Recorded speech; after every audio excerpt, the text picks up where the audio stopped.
لله والصلاة والسلام على رسوله الكريم أما بعد فأعوذ بالله من الشيطان الرجيم بسم الله الرحمن الرحيم قل هل يستوي الذين يعلمون والذين لا يعلمون صدق اللہ العظیم. ہاتھ کٹتے رہے پر مشالے قابندہ رہی، رسم جو تم سے چلی باعث تقلید بنی. شب کے صفات خداؤں کو خبر ہو کہ نہ ہو، جو کرن قتل ہوئی شعلہ خورشید بنی.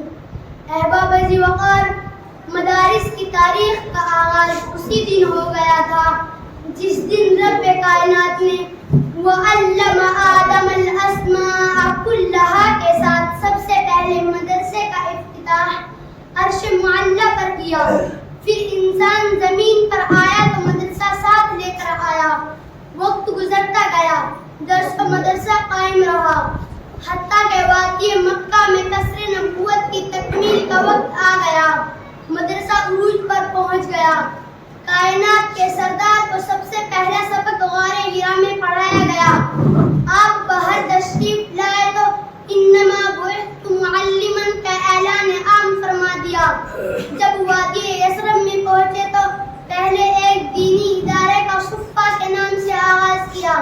صحابہ کا وہ مبارک دور آ گیا جسے مدارس کا سنہرا دور کہا جاتا ہے. اب ہر طرف مدارس ہی مدارس قائم ہو گئے. سامعین ذی وقار، تاریخ کے سنہرے اوراق شاہد ہیں. صحابہ کے ہی دور میں مدارس نے ایسے سماجی، سیاسی، معاشی، دفاعی اور ماہرین تیار کیے، ایسے طبیب و حکمران اور قاضی تیار کیے، ایسے ورکر اور کارکن تیار ہوئے کہ چشم فلک نے نہ ان سے بہتر سائنسدان دیکھے تھے، نہ طبیب و حکمران دیکھے تھے، نہ تاجر و مزدور دیکھے تھے، نہ سپاہی و جنرل دیکھے تھے کہ جن کی ثقافت کے سامنے دنیا کی تمام ثقافتیں دم توڑ گئیں. یہ مدارس کے علماء اور فضلاء ہی تھے. سامعین ذیشان، میں ان مدارس کی بات کر رہا ہوں جو دین و اسلام کے محافظ ہی نہیں بنے بلکہ ملک و قوم کے لیے بھی اپنی جان نثار کر دی.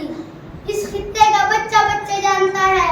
جیلوں میں سڑنے والے، زندانوں کو آباد کرنے والے، جیلوں سے جنازہ اٹھوانے والے، مالٹا اور گانا جیسی بدنام جیلوں میں سزائیں کاٹنے والے انہی مدارس کے علماء اور فضلاء ہی تھے. کالا پانی جیسی بدنام جیلوں میں راتیں کاٹنے والے مولانا محمود الحسن دارالعلوم دیوبند کے ہی فرزند تھے. تم کیوں بھول جاتے ہو کہ انگریز کی عدالت میں کفن ساتھ لانے والے مولانا حسین احمد مدنی دارالعلوم دیوبند کے ہی